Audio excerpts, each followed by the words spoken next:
Hello, children. It's Grandma Carla with more of Abby, Lost at Sea. And we're reading chapter 19. When morning dawned, Hawaiians from the village joined them on the beach and enjoyed a good laugh at the sight of six big men trapped under a net by their chiefess and her friends. Kimo and two of his friends had swum in and were already ready to throw the mutineers back to the ship, ready to row the mutineers back to the ship so that they could be jailed in the brig. "Wahine warrior," he said to Abby as he sat down in the sand next to her. "Your stowaway boy, he be a warrior too." Abby was thrilled to hear about Luke's part in the retaking of the ship. He had fought with his fist and subdued the drunken sailors with the others. But Kimo didn't spend long on it. "Let's get them into the ship. They deserve a nice visit to Honolulu Fort," he said with a mischievous grin. Surrounded by natives, Jackal and the sailors obeyed the command to get in the skiff, being held steady in the surf by three Kanaka. Abby climbed in the back next to Kimo, who kept the pistol trained on Jackal. "So," he teased, "you met Wahine warriors and lost." Jackal, Abby thought, looked as mad as a wild dog. Two of Jackal's sailors were ordered to row the skiff toward the Flying Lady as a dozen Hawaiians swam out with them. Captain Chandler came to the railing and hailed the approaching skiff. "Abby, well done," he shouted. The rope ladder was lowered and the Hawaiian swimmers joined their friends on the deck. As the skiff neared the ship, the sailors drew in the oars. One by one, the mutineers rose and clambered aboard. Jackal was the last to go.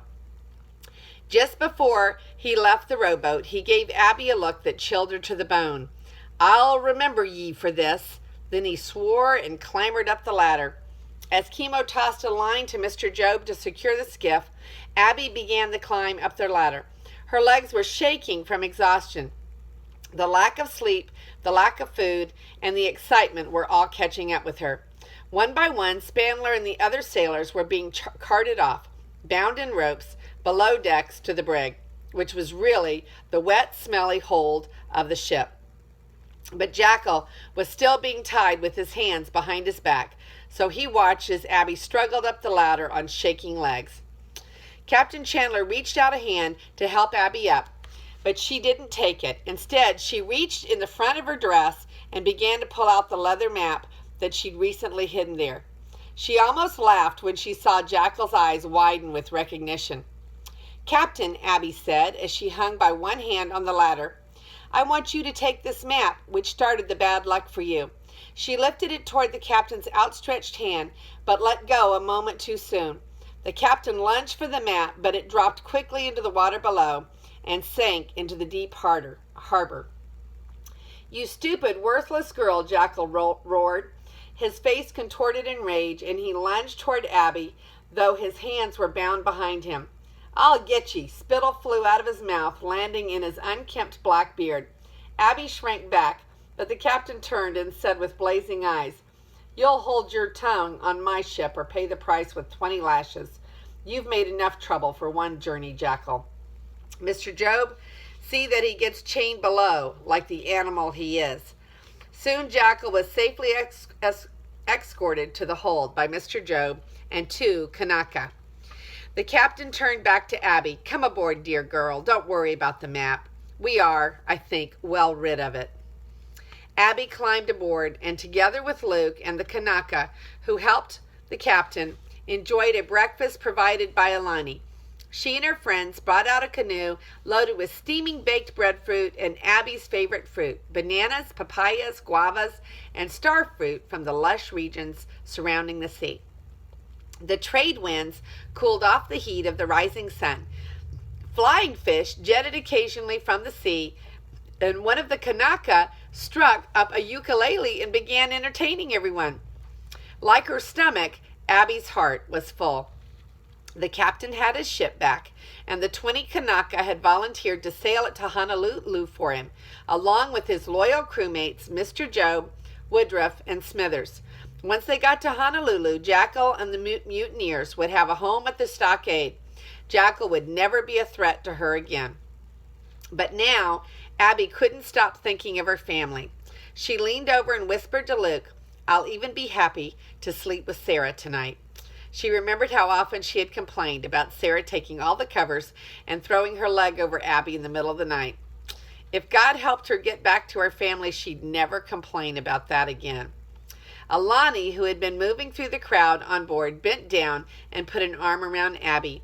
"Nani hair, you ready to go home now?" And the love in the regal lady's eyes was more than Abby could bear. It was the kind of unconditional love her mother had, and Abby's eyes flooded with tears. She nodded mutely, and Alani gathered her close. "I think Sugar take you home now, little Wahine warrior. But I think you come back soon." Abby smiled. "Thank you, Alani. I will. I promise. I'll bring Sugar home in 2 or 3 days. Maybe my ma and pa will come with me. I'd love for you to meet them." Alani hugged her again and then called Chemo over. "Abby and Luke can go on Sugar back up mountain. You take her now to shore." Chemo bent down and rubbed noses with his royal mother. Alani pressed her palm against his brown cheek fondly, and then Abby saw Captain Chandler striding toward her. "Abby, I see you're getting ready to leave." Until that moment, Abby hadn't realized how much she cared for Captain Chandler. He had been her friend, and he had been so good and kind, so trusting of God in spite of the tragedies he'd experienced. She didn't want their friendship to end. "I hate to go, Captain, but I need to let my parents know we're alive." She swallowed hard. "Of course you must leave. I only wish I could accompany you to see your happy reunion. They have much to be proud of in you and Luke." Captain Chandler called Luke over and pumped his hand. "I've been proud to serve with you, young man. If you ever need work, I'd be happy to have you on board any time." Luke looked up at him with a genuine smile. "Thank you, sir, for everything." The captain gave Abby a hug. "Take good care of Luke, Abby. He needs a young woman of character on his side."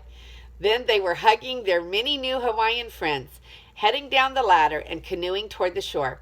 With a basket of food prepared by Kalani, Abby and Luke mounted Sugar around noon and began to retrace their steps, Maka, toward the mountains. Abby fell asleep as soon as they rode past the shrub and headed into the cooler regions of the Kukua forest. Honey creepers sang their distinctive songs, and the trees swayed in the gentle trade winds. Luke held on to Abby as she slept, propped up against his chest. Imagine, he thought, Abby and those women outwitting Jackal and his rotten gang. Luke imagined it for a couple of miles as Sugar plodded steadily along the path. When they got to the overlook where they'd sighted the flying lady, Luke woke Abby and the two dismounted. Walking to the outcropping of the cliff, he pointed. "Look, the ship is leaving. Captain Chandler is finally on his way to Honolulu, and Jackal to prison." They decided to eat again since it had been 4 hours since their last meal. Abby watched Luke pick out at the food. "What's wrong? Aren't you hungry?" "Not much. Guess I had my fill." Abby was growing too excited to eat as well. "Let's press on. I want to see Ma before tomorrow." Once back on the track, however, the steady rhythm of Sugar's gait lulled Abby back to sleep. She had been awake most of the night. Luke had to keep a tight grip on her, and she almost toppled over twice. Worse yet, she snored. "Gracious, Abby, you sound like a bullfrog." But she didn't hear his complaint. She only slept through it, leaving Luke to worry alone about their reception. "No doubt they'll be throwing hats in the air when they see Abby, but will they throw me right off the ranch?" After all, if Abby hadn't come to the jolly boat the night of the storm, she would never have been lost at sea. Not only that, Luke knew her parents would want to respect his aunt's wishes. Even if they weren't directly mad at him, they would send him back. Would they send him back to Aunt Dagmar? "I won't go," Luke said to himself. "I'd rather find Captain Chandler and work for him." As the afternoon crept toward the early evening, Abby woke and stretched. "Luke, we're almost there. I can feel it in my bones," she cried. Sure enough, within a half hour, as the sun set behind the mountain, casting the trail in shadows, Abby and Luke heard the distant sound of someone chopping wood. Abby sat up straight and clucked to Sugar. "Giddy up, girl," she ordered, and Sugar picked up her tired pace by falling into a bumpy trot. As they rounded a bend, a fenced-in corral with a one horse appeared up ahead. To the left, nestled in the cocoa grove, sat a small ranch house with a surrounding porch and smoke rising from the chimney. In the yard, a man stood with his back to them, wiping sweat off his forehead. He held an axe in both hands, which he raised over his head to chop another piece of wood on the chopping block. But before he could bring it crashing down, Abby's voice rang out, "Pa!" Thomas Kendall stopped his swing midair, turned to look over his shoulder, and dropped the axe. His mouth fell open, but no words came forth. Abby had already leapt from Sugar's back and was running into his open arms. "Pa!" she choked out. Tears tracked down her dusty cheeks, turning them muddy. "Abby, oh, Princess," her pa said, lifting her in his arms and burying his head in her shoulder. "Thank God." Then he put her down, but kept her drawn close to his side with one arm. He tried to shout, "Ma!" he croaked, his throat so choked with emotions he couldn't yell. Charlotte had already come out on the porch. She stood clinging to the porch post, unable to move, one hand clasped over her mouth. Abby thought she was about to keel over, but Luke jumped from the horse and ran to catch her. In the nick of time, Luke gripped and supported her. Ma clung to him as Abby raced toward her. Then the three held on to each other as if for dear life. "Oh, Ma," Abby gasped through her tears. "Ma, I've missed you. I've even missed Sarah."